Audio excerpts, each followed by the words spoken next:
Good evening, everyone, and welcome to the Virginia City Council meeting. We'll call this meeting to order. Today's date is Tuesday, March 10th, 2020. Call the meeting to order at 5:30 p.m. Chris, would you please take the roll call? Councillor Barbu? Present. Councillor Friedli? Here. Councillor Paulson? Here. Councillor Beyondich? Here. Councillor Johnson? Here. Councillor Barnzelli? Here. And Mayor Cuffey. Present. Would everyone please stand and join me in the Pledge of Allegiance? I pledge allegiance to the flag of the United States of America and to the republic for which it stands, one nation, under God, indivisible, with liberty and justice for all.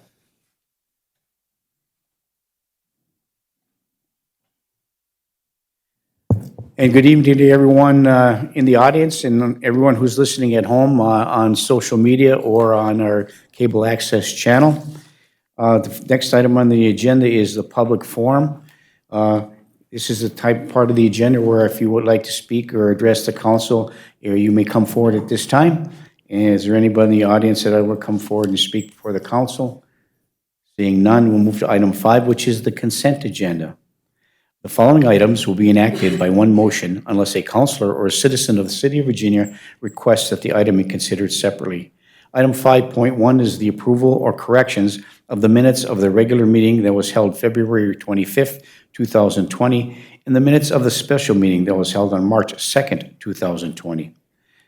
5.2, the adoption of Finance Resolution Number 20-005, the schedule of bills.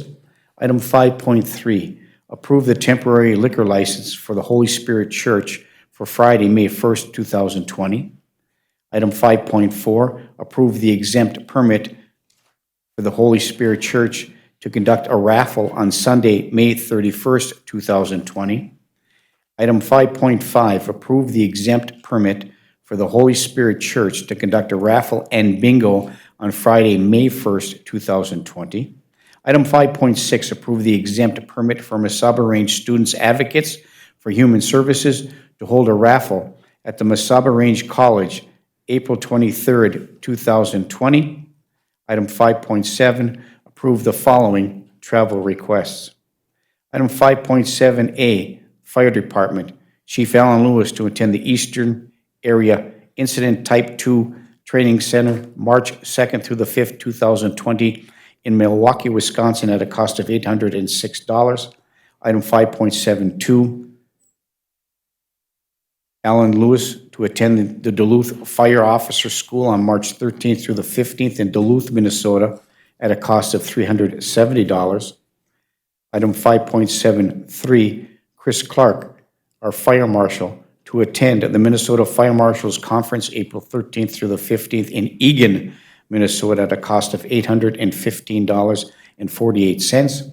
And item 5.74, Jacob Keel, to attend the Minnesota Fire Marshals Conference April 13th through the 15th in Eagan, Minnesota, at a cost of $815.48.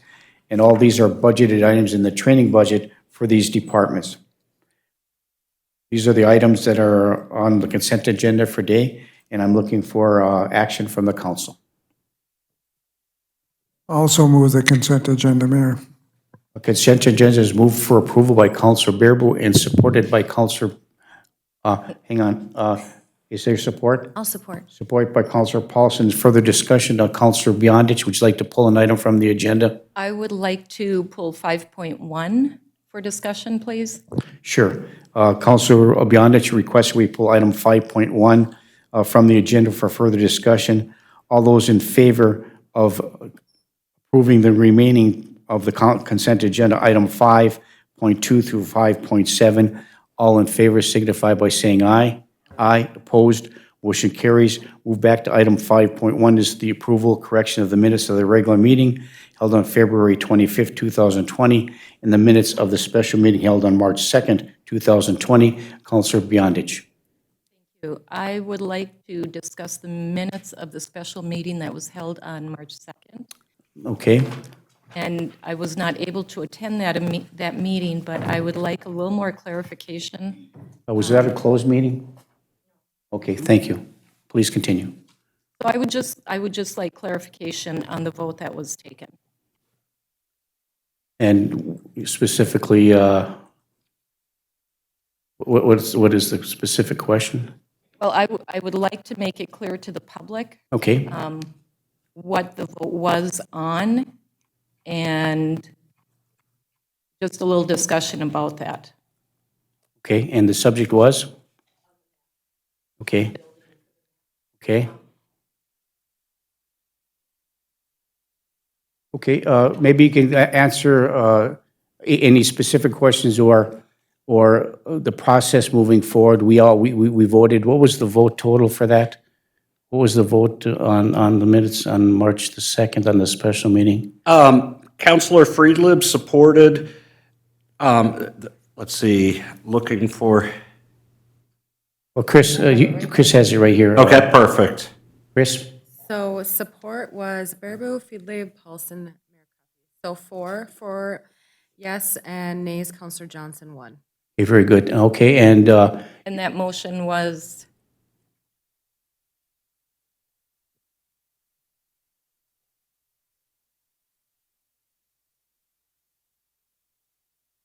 Moved by Counselor Paulson, supported by Counselor Baraboo to proceed with bid package one for the civil structure, ice plant, and demolition of Owens Field for construction of the Miners Event and Convention Center.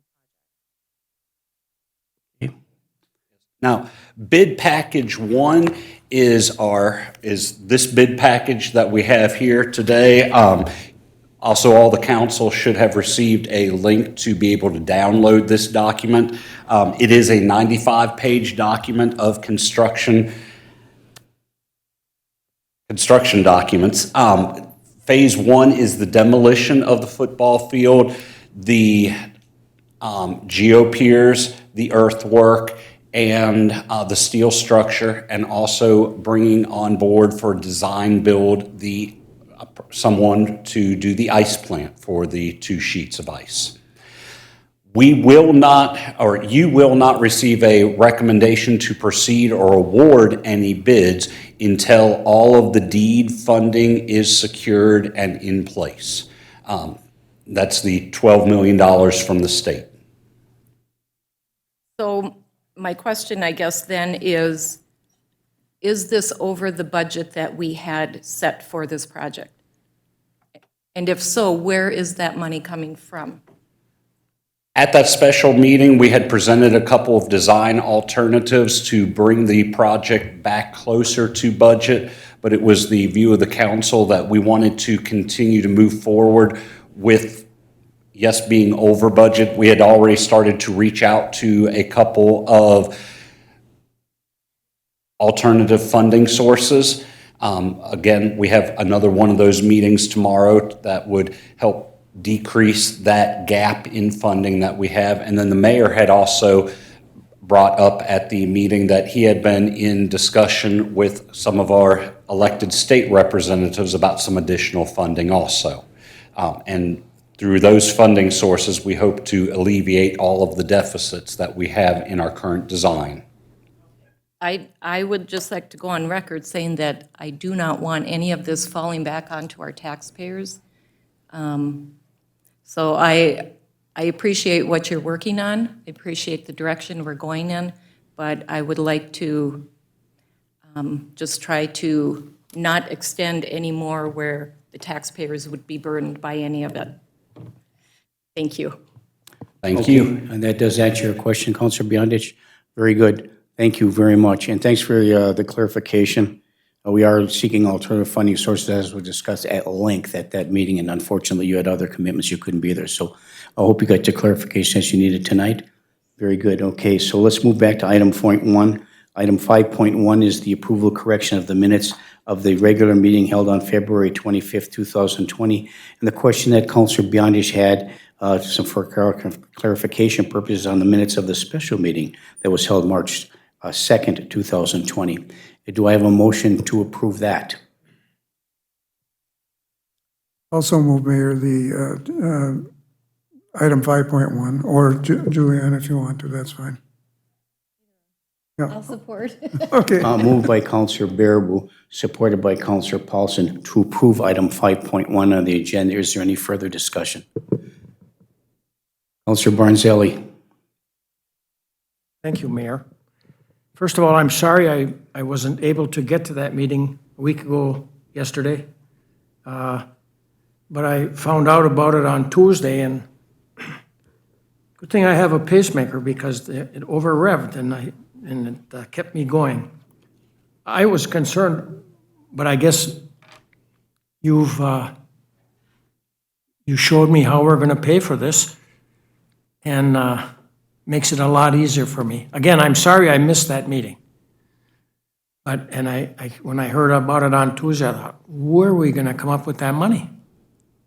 But we've come up with it, so very good. Thank you. Thank you.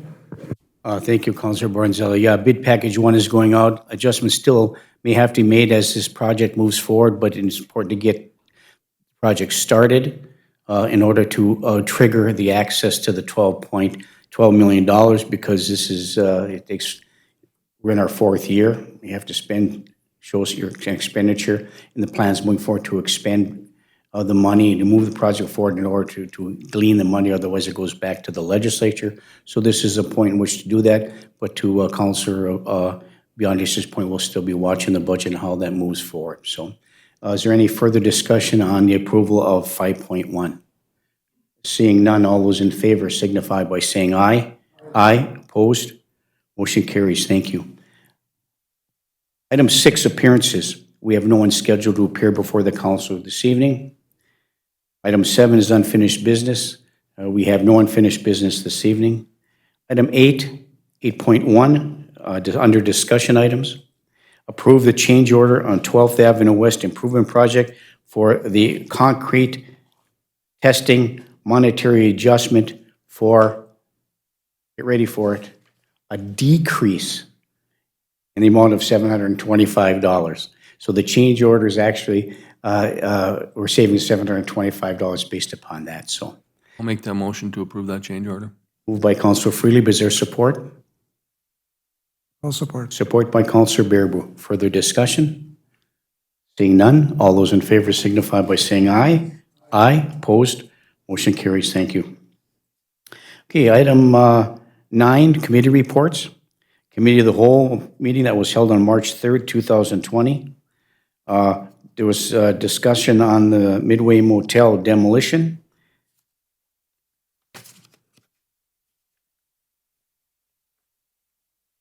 Do you have any, Chris, did you want to do that, or you want me to do it? On,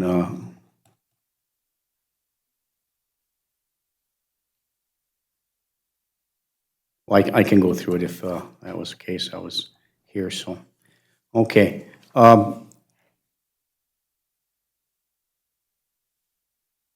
Okay. Well, let's just start from the very beginning. There was appearances of Mr. Thomas Bain and Mr. John Neville from Ameresco reviewed the proposed change orders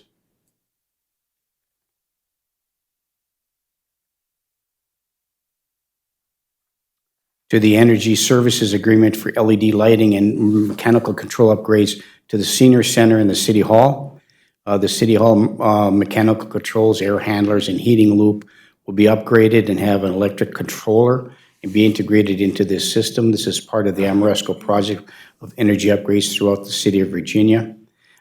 These change orders are not within the current budget. The upgrades for option number 1 is $110,000 and option 2, $125,000. LED lighting is $40,700 and $55,800. Sensors, $4,100, and mechanical upgrades for City Hall, $39,500, and the Senior Center at $25,700. There were some options to refinance the project for a lower interest rate. These upgrades can also be added into the current service agreement, which would extend the current contract. The project is scheduled, was also updated, and it was noted that street lighting is 33% complete around the city, and it was suggested that the council make a decision on how to proceed within the next 30 days. So I'm going to refer this over to our city finance director, Sherry Erickson, who has some additional information about some of the options we considered at this last meeting, and maybe a plan moving forward for these requested changes not by Amoresco, but by our city staff. Sherry? Mayor, council. I did have a couple phone conversations with our financial advisor and, actually two financial advisors, George Eilertson and Paul Steinman and Brett. And we went through several, and Mia Tibolo from Freiberger and Buchanan, and we went through several options, whether we would refinance or actually take out a small loan. And neither one, even though the rates are really super low now, didn't make sense with the fees and stuff. So we suggested that since it's not in the 2020 budget, we take this $126,000 and divide it between 21 and 22, years 21 and 22, split it, budget it that way, and put it at the end of the process, which is about a year out. So I think that would be a lot easier, just like we did with the fountain. Budget it for half in 21 and then the other half in 22. And I think one of the options that you disseminated to staff was that it's just not feasible to refinance. The cost is, it's cost prohibitive wish to do so. This is the best alternative that you can come up from a financing perspective. It still can be added to the end of the project and without, with a budget moving forward. Correct, it won't mess with this budget, this year's Okay, budget. thank you. Does the council have any questions or concerns about that? To Councilor Johnson? So is that something we should act upon now? So it's taken care of, and how do you suggest we proceed? Mayor? Yes, I believe we should act upon it. That's my perspective, and is your recommendation as well, Sherry? Sorry. Yes, Mayor. I did talk to, is it Tom Bain? That was the gentleman here with John. Not his last name now. He said that it would be pertinent to hopefully make a decision within 30 days here because he has to order. And it would just prolong the whole project. I would move that we move forward with staff recommendation of budgeting, putting the add-ons in the future budgets to be paid accordingly. Oh, thank you. Moved by Councilor Johnson. Is there support? Support for discussion, Mayor. Support by Councilor Bearable for discussion. Further discussion, Councilor Bearable, and then on to Councilor Paulson. Thank you. Sherry, did you talk to both Thomas and John on this? Is this a problem with their work schedule, and will this lead to a change order on this project, an increased cost? Councilor Baraboo, those were the exact questions I had is where's the surprise packages and why wasn't this already figured in when they gave us the estimate? Apparently this repair cost downstairs in City Hall just happened as they were going through and replacing other things they found. And they're pretty pertinent repairs there that need to be done. No, they feel that this is it. To add on to that, if I may, Councilor Bearable, for clarification purposes, when they were doing the inspection and moving forward with the City Hall upgrades of the energy project as a whole, it was they were doing the inspections with Kurt Kessinen, our maintenance guy, and Kurt had pointed out to them the horrid condition and the need for these replacements before we have a major catastrophe with respect to the mechanical going down, and need some extra equipment in which to do that. So that was a recommendation by Kurt Kessinen that we do that. And of course, the other part with respect to the up in the cupola, the lighting of that was also a request by staff. So would not have been included in the original bid for this project. We're looking at the $125,000 package, then, to do it correctly. Correct. Yes. So, but my question still hasn't been answered. Okay. Is it the straight $125,000 to Amoresco, or is there going to be a change order if it delays their personnel to put these things in? Because they're on a timeline. I saw the timeline. It's very possible that if we delay this, there would be a change order later on. That's why Tom Bain was requesting that we make a decision sooner than later. So if we make the decision now, then we won't see a change order, or is that what you're telling me? I don't believe it. I think what you're saying, Sherry, if I may, is that this, if we do it now, there won't be a change order. It's already there. We're adding, right? If we do it later and put it toward the end of the project, they may have to come back and use their contract people to do that, and that may require, when we budget for 21 and 22, that there may be some additional expenditures related to them coming back and mobilizing and doing those kind of things. And we don't know what that cost would be. Sherry? That was my concern, Mayor. I'm with you. If I may add, Mayor, Please, the situation downstairs in City Hall in the boiler room is if it does blow before they change it, we're going to have bigger change orders. No, I understand that, Chair, because I was listening when we went through this, and I agree 100% that this has to be done. But I'm just saying it needs to be done sooner than later. So are they going to fold it in as they're here now? Okay, that's what I wanted to know. thank you, Counselor Baraboo. Counselor Paulson. Thank you, Mayor. I was just trying to have our committee agenda upload for what Amoresco had, here it comes, what they had put forth. And that we're saying 125 down, the 155? Approximately $126,000. 26. And so does that leave out the lights for the bell tower upstairs? Is that what that's minusing? So can we go through the items again? So that was the automatic lighting, like in Britt's office. And what were the other items? That was more of the mechanical Mechanical downstairs. downstairs. And then the lights on the cupola. Am I right, saying that right? LED lighting, $40,700 and $55,800. Sensors, $4,100. And the mechanical upgrades for the City Hall, $39,500, and the Senior Center, $25,700. And I think for what I understood, what John from Amoresco was saying is that if they had to come in with any of the, like a cherry picker or extra bucket, then there'd be an additional charge. Other than that, if we approved that, it would fall under, and there would be no change order. Am I understanding that correctly? Okay, thank you. I'm comfortable going forward. Thank you. Thank you, Counselor Paulson. Counselor Freely. I'm not exactly clear on all of this, but I do agree that, the recommendations from staff like Kurt, for example, with regard to those issues that he's addressing, I think are critical and necessary.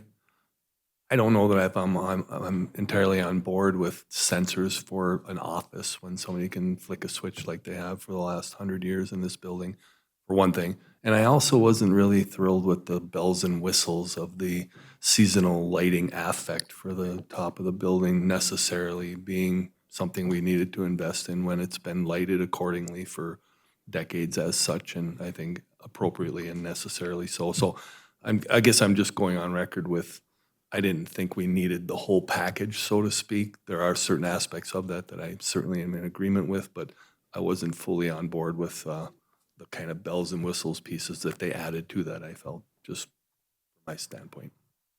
And I think from a staff's perspective, the cupola lighting was a secondary consideration because we were unable to come up with the money to pay for lighting for the bridge so we can do this, what we want to do with the cupola in the city of Virginia. So,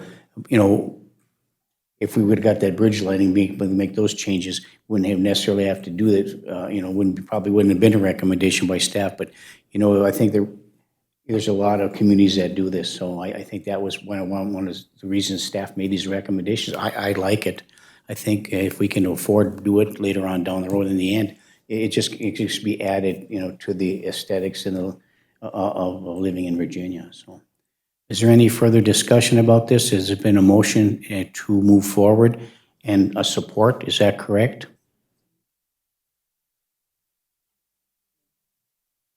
Would you read back the motion, please?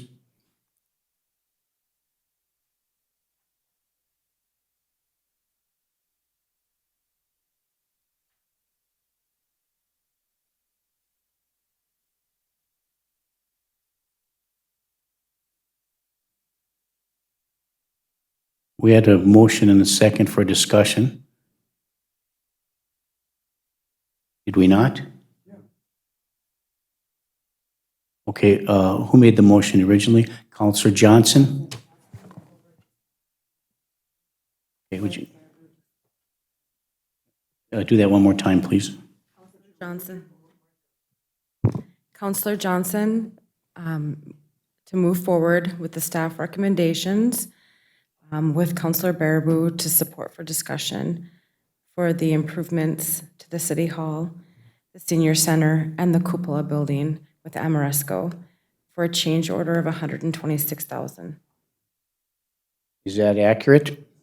Moved and supported? Very good, thank you, Chris. Further discussion? Seeing none, all those in favor signify by saying aye. Aye. Aye, opposed? Motion carries, thank you. Ms. Mary McReynolds and Mr. Drew Digby gave a presentation on the Lyric Theater and the economic impact of how the city is to work cooperatively as a development tool for the Center for the Arts.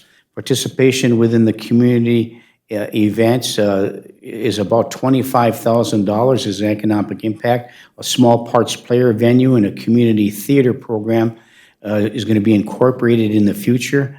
The infrastructure costs moving forward for the Lyric Center for the Arts is about $4 million, and the potential for more activities will increase their income at the Lyric Center. When completed, the economic impact is about $2.5 million to the general public and impact on the community. So thank you, Mary McReynolds, Drew Digby, for that report. No action will be taken. That was just a matter of information. We'll go to the next item, which is item 9.1A, which is the building under Building and Grounds. Bill Hennis, the city engineer, gave an update on the request for more information and cost of the demolition of the Midway Motel. The total cost with the contractor is approximately $99,000, and if the city is able to demo, the cost would be approximately $46,000. The building has not been cleaned out and would need to be completed before demolition begins. That includes asbestos removal and the clearing out any things that are still inside. The city may request funding from the IRRB if we use a contractor. It would take approximately a month and a crew of about 5 employees if the city would do the demolition. It was also noted that there would be an upcharge for the hazardous material disposal if there is a fire training burn. So there was a request, of course, that Chris Clark came, our fire marshal, informed the council of the benefits of the fire department utilizing this building for training once the hazardous material mitigation is complete. He also noted that they can do confined training within the building and include neighboring departments in this training. This would save on some training costs as well for the fire department. There are concerns with the vestibule that is attached to the existing home for nearby, to the home that's actually attached behind the Midway Motel. It was suggested that we get more information regarding the cost for training and discuss it at the next council meeting. So I think maybe we'll just move this in. There is no motion to be made here to move forward with this. I think this was just discussion purposes right now.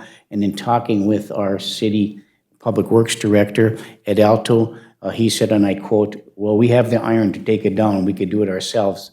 It would be that difficult. We just have to, navigate this a little bit better." So they're willing and they have the expertise. We've sent them to school to do so.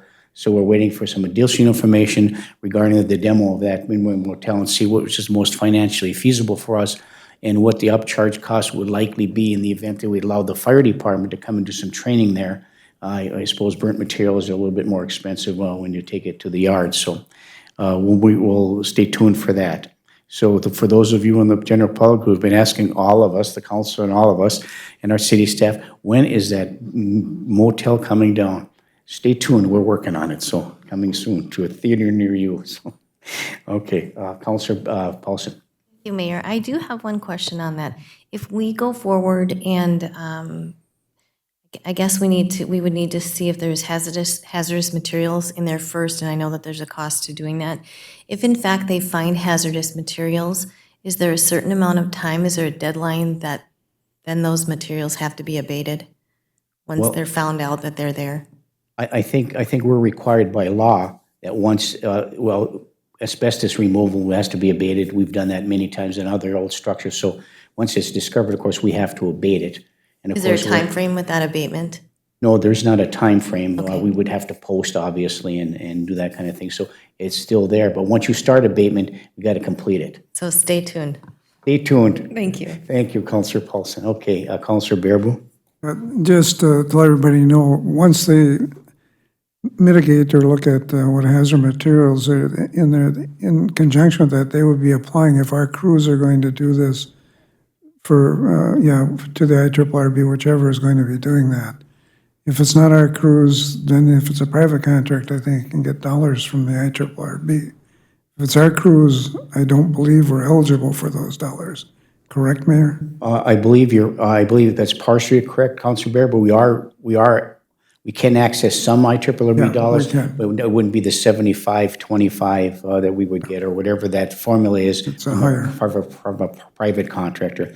But if a private contractor is $99,000, and, ours is only $46,000, so the cost-benefit ratio of each option is being considered by our city engineer. And then if we look at, if we're gonna do a burn, the cost of disposal is $68 a ton, and it's 42 the other way, so there's $20 plus more, so that can add up also. And we all want it down, so that's going to do a lot of things for us. Okay, thank you. Anything else before we move on? Okay, item 9.1B.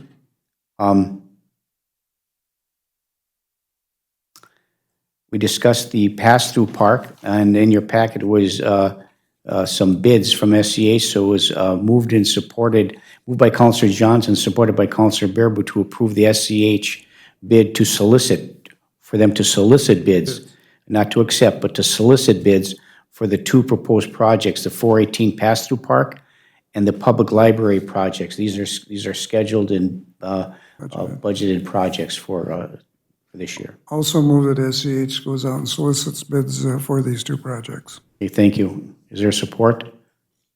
Support by Councillor Johnson. Is there any further discussion? Seeing none, all those in favor signify by saying aye. Aye. Opposed? Motion carries. Thank you. SCH emailed information regarding a proposed pilot study at the wastewater treatment plant for phosphorus removal. Bill Hennis in our city engineering office gave an update on the proposed trial. The trial should be performed for a minimum of 60 days to see the impact of the new chemical. We are researching the use of what they call the RE300. This is the new chemical, is now called the ULNR.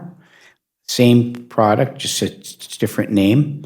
The cost of one tote is $2,100 and will require tons. It will require 3 to 6 ton totes, I guess they're called, for a 60-day trial period. And if successful, the trial, the city would have another supplier to consider when obtaining quotes. In other words, we have one supplier now. If we use another supplier to provide it, we'll be able to compare the two and get quotes for a better cost moving forward on this trial basis.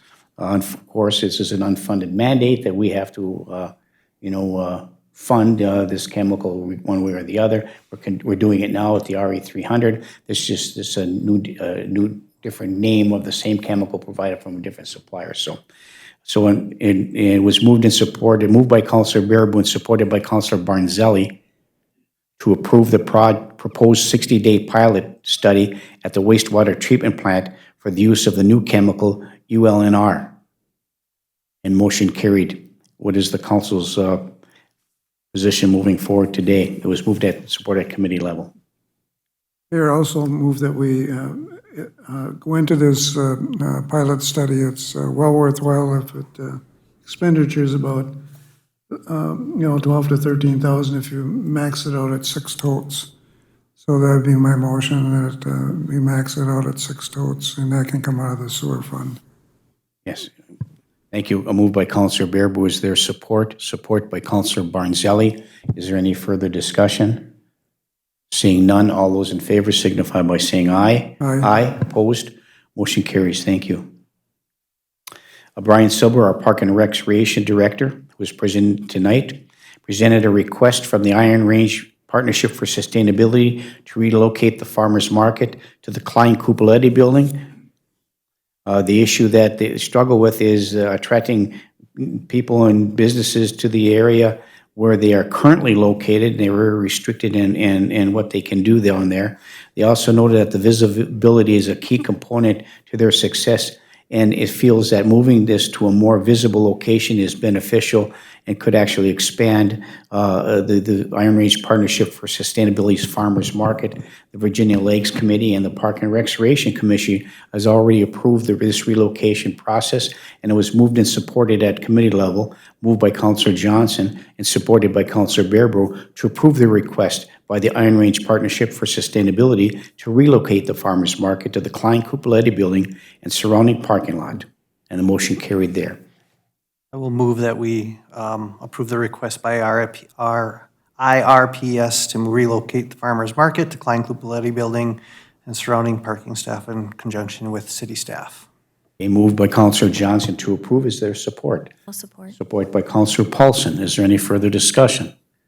Seeing none, all those in favor signify by saying aye. Aye. Aye. Opposed? Motion carries.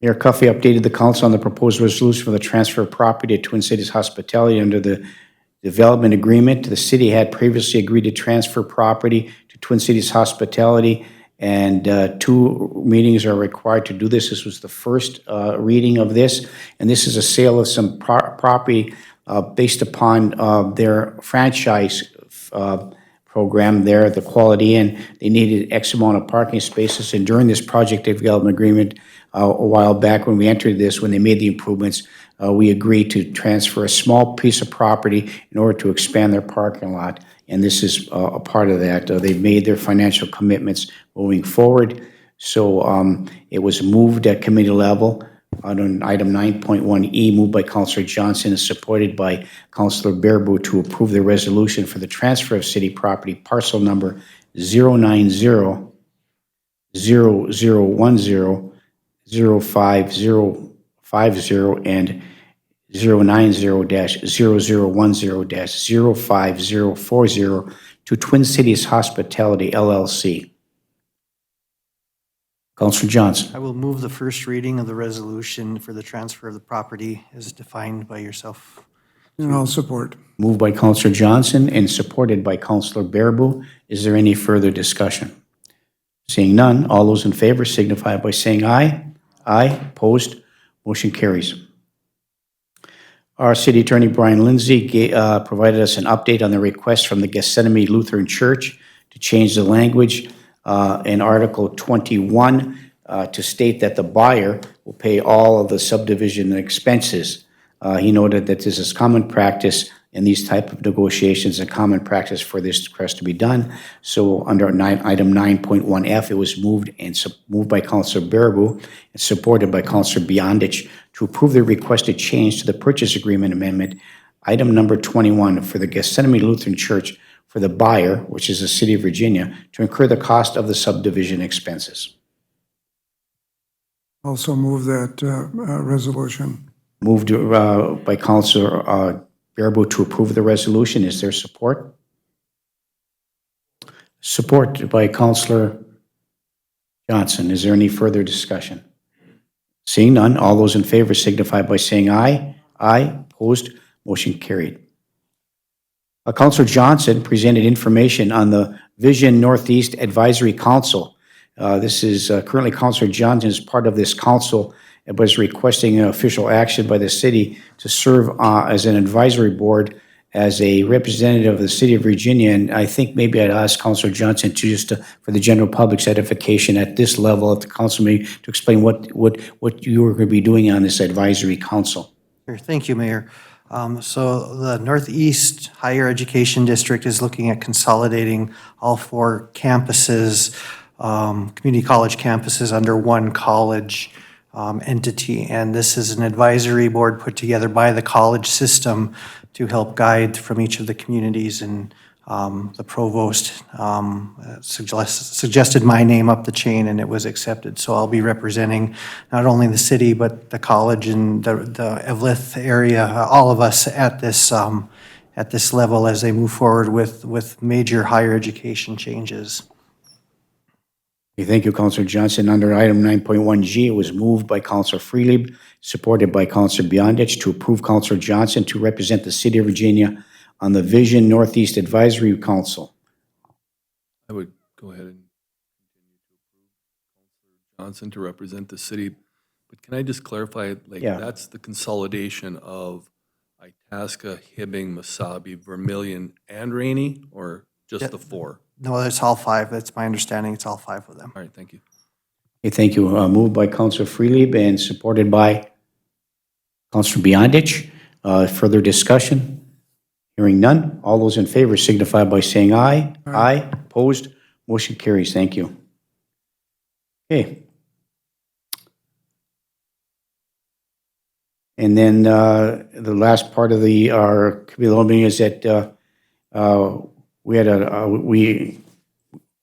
we read a synopsis of the process for went to closed meeting to discuss an attorney-client privilege pursuant to Minnesota Statute 13D.05 subdivision 3B as in boy, as a result of pending litigation regarding the Northern Heights edition. And so we did go into closed session.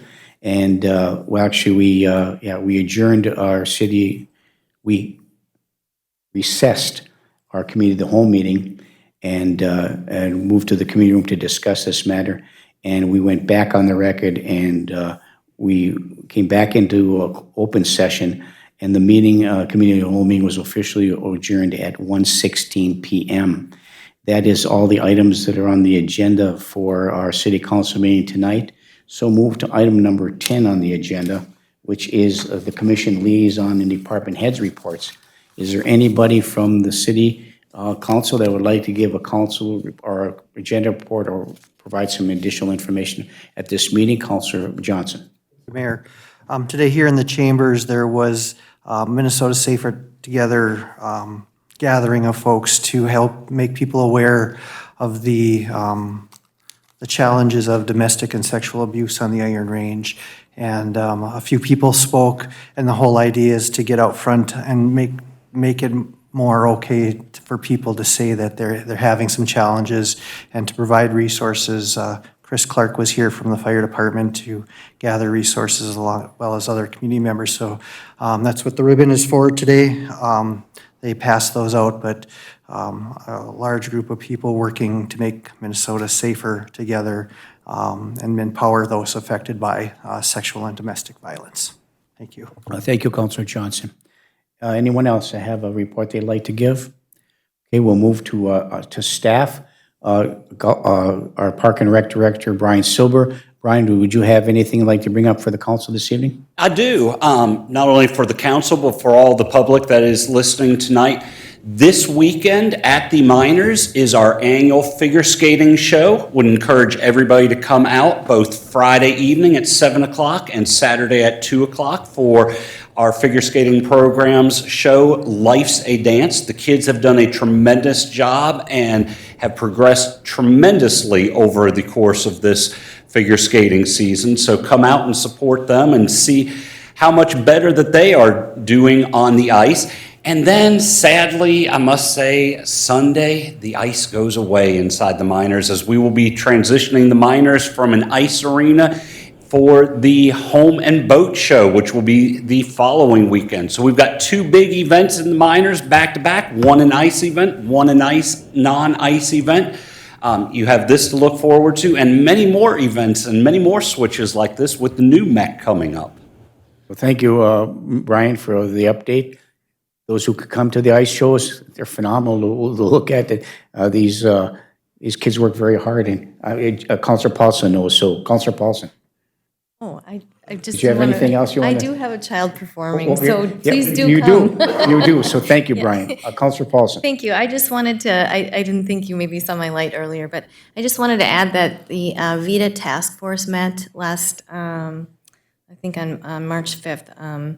And what we discussed mainly was we're going to have a workshop going forward, putting some stakeholders together to kind of identify some categories that we could work on toward economic development and growth, and maybe put some programming together going forward. And so we wanted to put some stakeholders together to come forward and meet more in a workshop format. So that will be conducted, and it might potentially be facilitated by a Blandon leader within that scholarship fund, so we're hoping to get that handled. But I think what we're trying to do is, at this point, just ascertain a time that is convenient for all the stakeholders to meet. And then once we do conduct that workshop, I know Counselor Johnson is on that task force as well, that we'll come back and we'll be able to give you a better update on some of the recommendations going forward and some of the different categories, and then as well as how we want to possibly put together additional funding other than the downtown revitalization in that corridor. So I'm looking forward to seeing what that facilitator brings forward in that task force workshop. So I just wanted to update you on that one. Excellent, thank you very much. Okay, anybody else?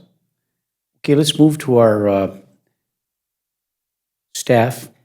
Go to our City Finance Director, Sherry Erickson. Sherry, anything else you'd like to add for tonight's meeting? Chris, thanks for filling in for Pam in such short notice. So anything you'd like to add? Any questions or comments? No, thank you. We'll go to our... Chris mentioned the airport meeting coming up. An airport meeting tomorrow night at the airport terminal at 4280 Miller Trunk Highway in Evelyn, and that'll be at 6:30. Okay, thank you. I'll cross that off my list. Thank you, Chris. Appreciate it. Okay, anything else you'd like to add, Chris? No. Okay. We'll go to our city attorney, Brian Lindsay. Brian, anything you'd like to add or make comments or questions or concerns you'd like to address to the council? Not at this point, no formal report, but I am happy to answer questions if the council has any. Thank you, Brian. Okay.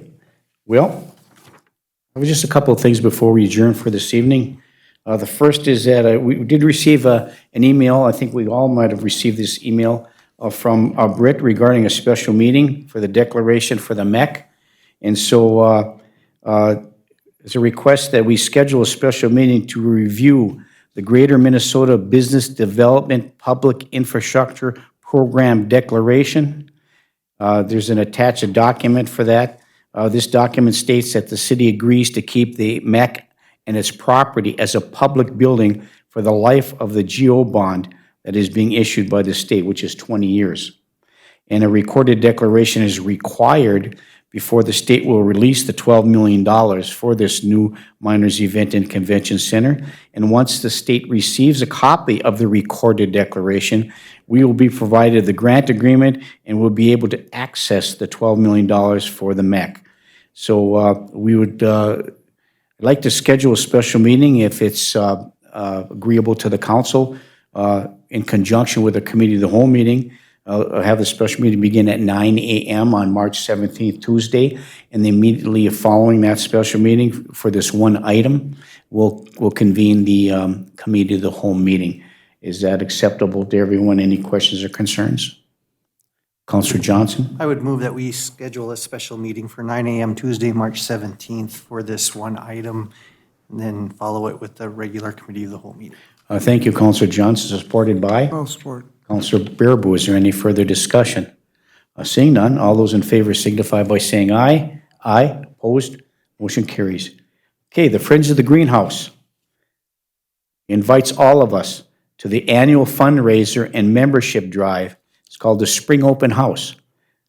It'll be held on March 21st, 2020, from 4 to 8 p.m. Snacks will be provided. There'll be beer and wine for purchase, cash drawings, live music by Robin Gill, Doug Ellis, and Carl Sundquist. Friends of the Greenhouse is excited about having this event. If you haven't been to one of these fundraising events, they're really quite eclectic. It's for some good music, and it's a really good, worthy cause. The Greenhouse, they've been working very hard to maintain the integrity of the greenhouse, and I think the Friends of the Greenhouse have done an outstanding job doing so. So if everybody in the general public can come and support the Friends of the Greenhouse on their annual Spring Open House, please do so. Again, it's March 21st, 2020, from 4 to 8 p.m. So thank you. And then the last item I have on the agenda is the 2020 Masabi Family YMCA Dinner and Auction Fundraiser. It's scheduled for Thursday, April 2nd, 2020 at the Mountain Iron Community Center, which starts at 5:30 p.m. for appetizers and social hour, and catering will be done by Sawmill Saloon, which meal begins at 6:30. There's raffle, live music, silent auction, games, and much more. So again, this is Thursday, April 2nd, 2020, at the Mountain Iron Community Center. If you can go, please do so. It is a really good event, and it raises a lot of money for kids and for children's programs around the area. So again, the Family YMCA Dinner. Okay.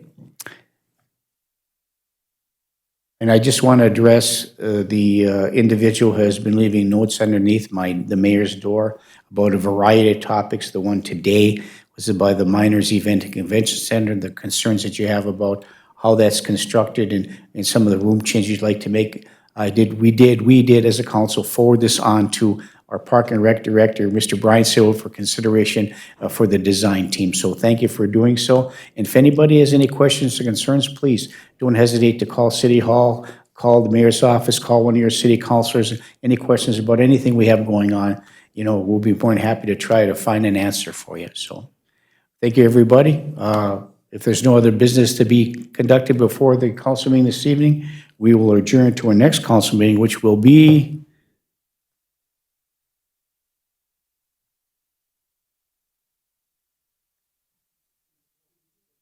two weeks from today, which is Tuesday, March the 24th.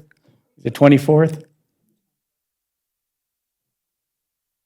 Okay, Tuesday, March 24th at 5:30 p.m.